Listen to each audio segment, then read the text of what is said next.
Hello guys and welcome to Freebirds Crew, and today we are diving into the most exciting advancements in artificial intelligence, and that is Google Gemini.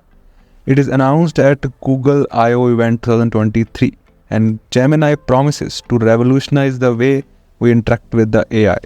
A significant move in the ongoing race of AI between OpenAI, Meta, Microsoft and Google.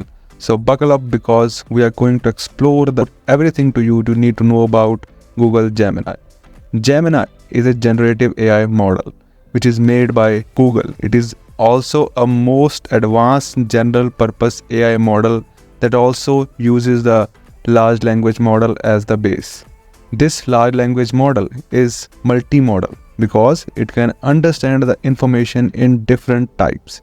It can understand the information in text, audio, video and images as well. So you can understand that how advanced this Google Gemini is, and it will be available in 3 models. The first is Gemini Ultra, the largest and the most capable model for the highly complex tasks for industry.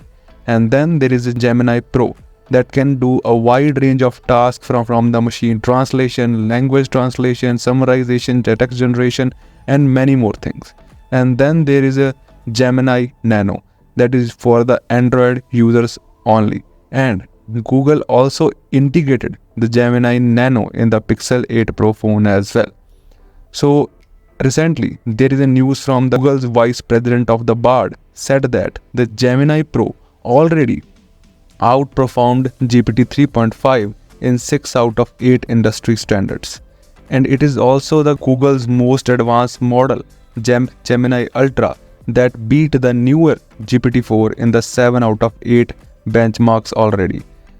Google DeepMind states that Gemini already surpasses the GPT4 in 30 out of 32 standard performance measures, though it's important to note that these margins are so narrow as well.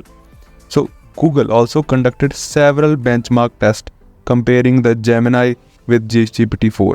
Gemini achieved an impressive score of 90% on the Massive Multitask Language Understanding test, that is also called MMLU test, surpassing the human experts at 90% level and outperforming the GPT4 as well. And also the MMLU test is also a combination of 57 subjects such as math, chemistry, science, law, medicine and ethics that can test on the basis of the knowledge and as well as on the problem solving abilities. So however, it is important to note that Google used different prompting techniques for the 2 models. GPT-4 score of 86.4% relied on the industry standard 5-shot prompting technique.